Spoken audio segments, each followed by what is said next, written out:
अरसलहु बिलहक्कि बशीरन व नज़ीरा व दाइयन इलल्लाहि बिइज़्निही व सिराजम मुनीरा। व क़ाल अन्नबी सल्लल्लाहु अलैहि वसल्लम कुल्लुकुम राइन व कुल्लुकुम मसऊलुन अन रइयतिही।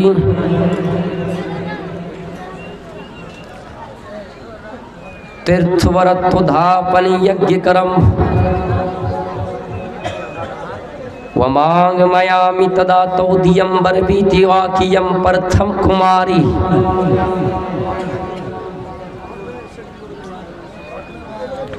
स्टेज पर बैठे हुए मुअज्जज़ उलमाए किराम, सामने बैठे हुए मेरे भाइयों, पर्दा नशीन मेरी माँ व बहन,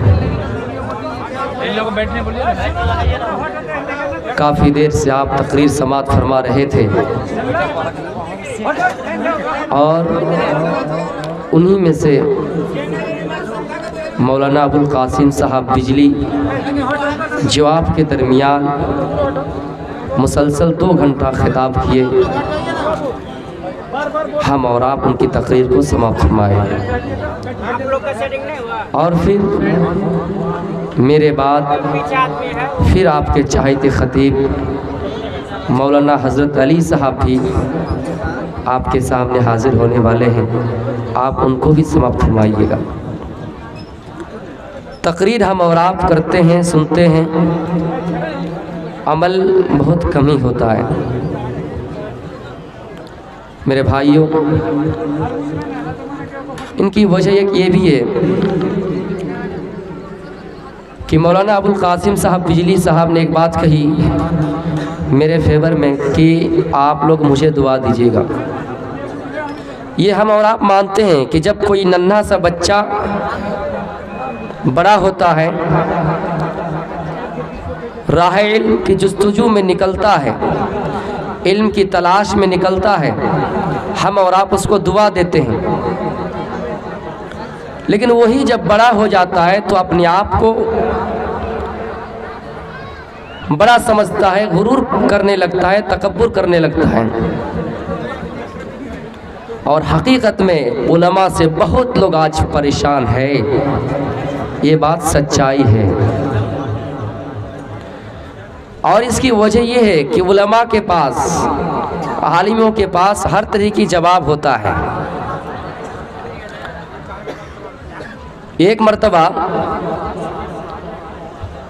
एक आलिम साहब किसी दरवाजे में झांक कर देख रहा था और काफ़ी बारिश हो रही थी।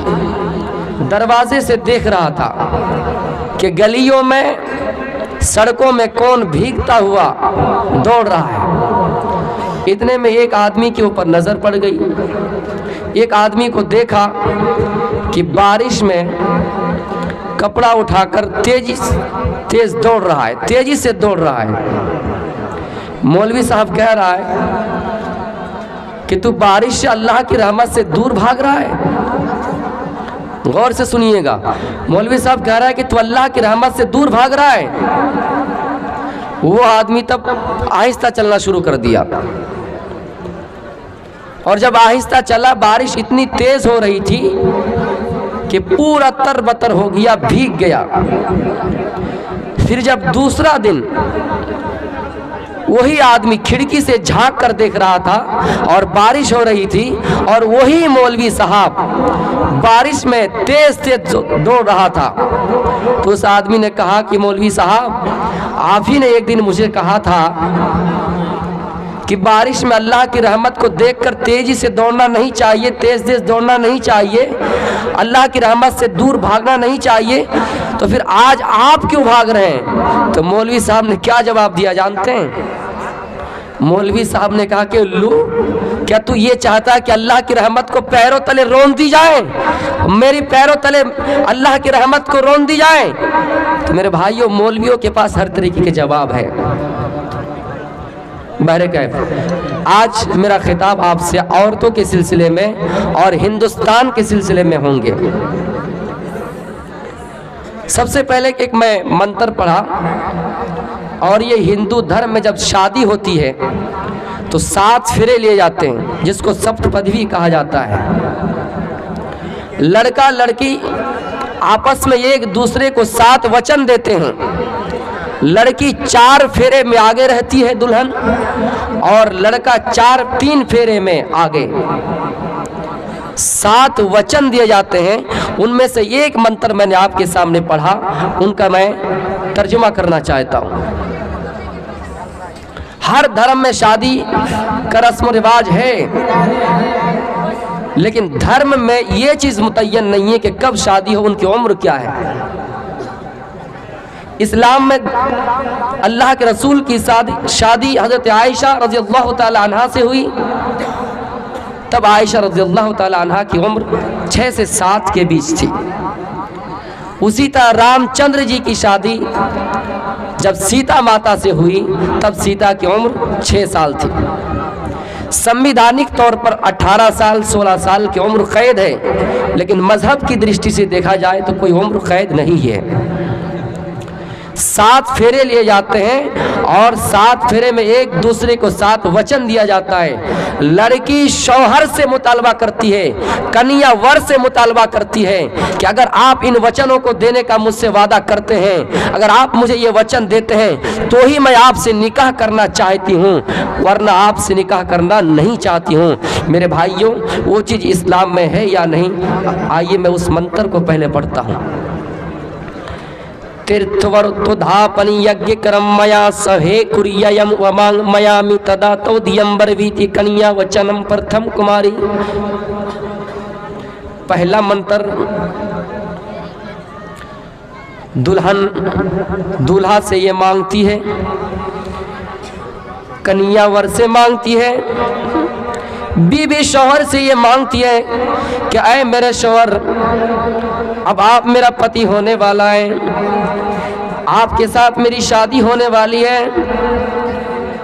अगर आप कोई नेक अमल करो, तीर्थ यात्रा को जाओ, गंगा को जाओ, तो मुझे भी अपने साथ लेकर जाना। कोई व्रत रखो, रोजा रखो, उपवास रखो, तो मुझे भी अपने संग लेकर जाना। हिंदू धर्म के अंदर ये तालीम है कि औरत की शादी उस वक्त होगी, औरत शौहर से ये कहेगी, जीवन साथी लाइफ पार्टनर से ये कहेगी कि आए मेरे शौहर, होने वाले शौहर, अगर आप इस चीज का वचन मुझे देते हैं कि जब भी आप नेक अमल करो, कोई तीर्थ यात्रा को जाओ, तो मुझे भी अपने साथ लेकर जाना, मुझे भी अपने संग लेकर जाना। अगर आप इस चीज का वचन मुझे देते हैं तो ही मैं आपके निकाह में आना चाहती हूँ, आपके विवाह में आना स्वीकार करती हूँ, आपके वमांग में आना स्वीकार करती हूँ, वरना नहीं। ये हिंदू धर्म की तालीम है। इस्लाम क्या कहता है? या अय्युहल्लज़ीना आमनू कू अंफुसकुम व अहलीकुम नारा। ऐ ईमान वालो, तुम अपने आप को जहन्नम की आग से बचाओ, जहन्नम के अजाब से बचाओ, और अपनी बीवी बच्चों को भी जहन्नम की आग से बचाओ। तुम खुद नेक अमल करो और अपनी बीवी को भी हुक्म दो। तुम नमाज पढ़ने जाओ तो अपनी बीवी को हुक्म दो, कहे मेरी बीवी मैं नमाजी हूँ, तुम भी नमाज पढ़ो। आए मेरी बीवी मैं रोज़ा रखता हूँ, तुम भी रोज़ा रखो। आए मेरी बीवी मैं हज करने के लिए जा रहा हूँ, मेरे पास इतनी इस्तिताअत है, तुम भी मेरे साथ चलो। इस्लाम तो यही बताता है कि आए लोगों, आए ईमान वालो, अगर तुम नेक अमल कर रहे हो तो तुम अपनी बीवी को भी वही हुक्म दो। अगर तुम जहन्नम से बचने की तैयारी कर रहे हो तो अपनी बीवी को भी जहन्नम की आग से बचने के लिए कहो। इस्लाम में क्या नहीं है? हर चीज दुनिया में किसी भी मजहब में अगर अच्छी बात, या दुनिया के कोई भी अच्छे इंसान अगर अच्छी बात कहता है, इस्लाम में उसको तलाश कीजिएगा, जरूर मिल जाएंगे। इस्लाम में हर चीज है। मेरे भाइयों, यहाँ तक अल्लाह के रसूल सल्लल्लाहु अलैहि वसल्लम ने हुक्म दिया, ऐ लोगों, अगर तुम नमाज पढ़ते हो, तुम अगर जन्नत जाने की तैयारी कर रहे हो, तो अपने बीवी को भी जन्नत जाने की तैयारी करने कहो, जहन्नम की आग से बचने के लिए कहो। जहन्नम का अज़ाब बहुत बड़ा खतरनाक और सख्त है, चिमटने वाला है। मेरे भाइयों, इस्लाम ने वही तरगीब दिलाई है जो उस जगह पे कहा गया है कि जब तीर्थ यात्रा को जाओ तो अपनी बीवी को भी संग लेकर जाना।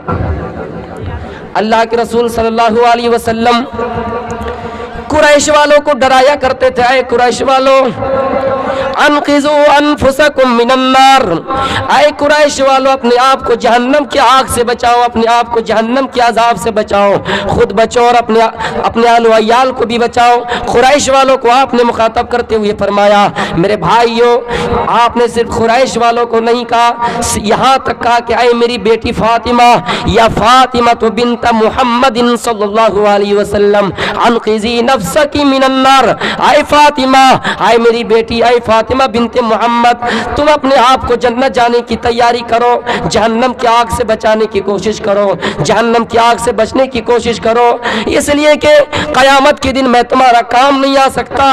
जो कुछ मुझसे मांगना है इसी दुनिया में मांग लो, क़यामत के दिन मैं तुम्हें कुछ नहीं दे सकता। मेरे भाइयों, इस दुनिया में जो कुछ देना है आप दे सकते हैं, लेकिन क़यामत के दिन कुछ नहीं दे सकते हैं। आप अपनी बेटी से कह रहे हैं हमारे यहाँ किसी का बेटा मौलवी बन जाए, माँ फ़ख्र से ये कहती कि मेरा बेटा मौलवी है, मैं नमाज पढ़ के क्या करूँगा।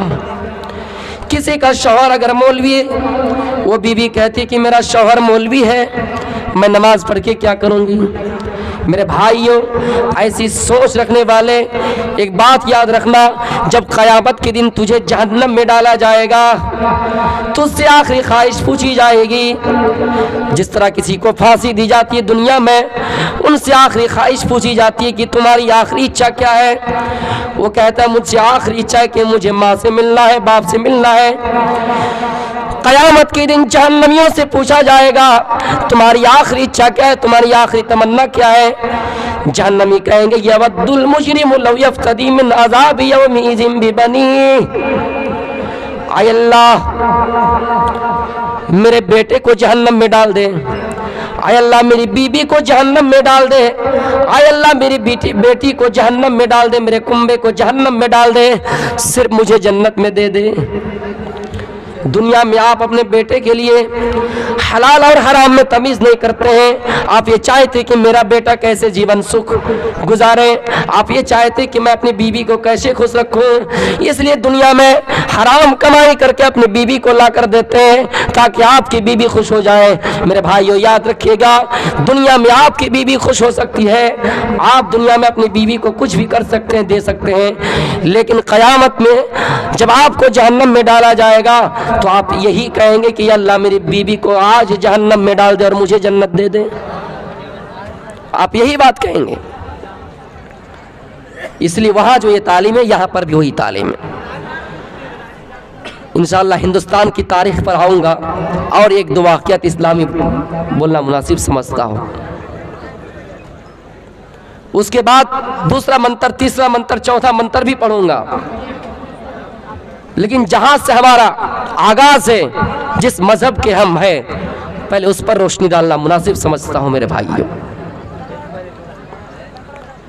इस्लाम ने यहां तक कहा, ऐ लोगों, अगर आप अपनी बीवी की तरबियत करते हैं, आप अपने बच्चों की तरबियत करते हैं, वही औलाद अगर दुनिया में आप उसको पढ़ाया लिखाया, दुनिया में आपने उसको सही तरबियत दी, दुनिया में आपने उसको सही रास्ते पर लगाया, मुस्लिम शरीफ की हदीस यदउ लहू, वो आपके लिए दुआ करेंगे और वो दुआ अल्लाह कबूल कर लेंगे, आपके लिए वो औलाद शिफात करेंगी और आपको जन्नत में दाखिल किया जाएगा। आप अपनी बीवी की परवरिश करते, बीवी की तरबियत करते हैं, बीवी को सही रास्ते पे चलने की तरकीब देते हैं। मेरे भाइयों, याद रखिएगा, एक औरत 4 इंसान को, 4 मर्द को जहन्नम ले जा सकती है। बेटा बड़ा है, बाप नहीं है, माँ की तरबियत जरूरी है। अगर तरबियत नहीं किया, माँ को डांटा नहीं, बहन को डांटा नहीं, बहन को डांटा नहीं, बीबी को डांटा नहीं, क़यामत के दिन वही बीबी उनके सामने लाई जाएंगी। अल्लाह से कहेंगी, अल्लाह इन्होंने मुझे दुनिया में सही रास्ते पे चलने का हुक्म नहीं दिया था। वो औरत उस इंसान को, उस मर्द को, उस बेटे को जहन्नम की तरफ लेकर जाएंगी। दुनिया में बीबियों के शौहर, दुनिया में आए इंसानों जिनकी बीबियां हो चुकी हैं, जो शादीशुदा है, अगर आप अपनी बीबी को डांटते नहीं, आप अपनी बीबी की इस्लाह नहीं करते हैं, वही बीबियां क़यामत के दिन आपको जहन्नम ले जाने में आगे आगे रहेंगी। इसलिए मेरे भाइयों, ये एक औरत 4 इंसान को जहन्नम में ले जा सकती है। इसलिए बीबी की तरबियत ज़रूरी है, बहन की तरबियत ज़रूरी है, बेटी की तरबियत ज़रूरी है। बाप ने बेटी की कभी खबर नहीं ली, वही बेटी क्या करती है बाप को पता नहीं है, बाप को उसकी फिक्र नहीं है। क़यामत के दिन वो बेटी बाप को जहन्नम में ले जाएंगी। हज़रत मरियम अलैहिस्सलाम कितनी पाक दामन औरत थी, जिनकी पाक दामनी का ऐलान अल्लाह कुरान में करता है। जब मरियम अलैहिस्सलाम के पास मेहरब में बेमौसम फलाया करता था, या मरियम के पास अल्लाह की तरफ से रिस्क आया करता था, जो उनकी किफालत कर रहे थे, वह कफ़लहा ज़करिया, ज़करिया उनकी परवरिश कर रहे थे।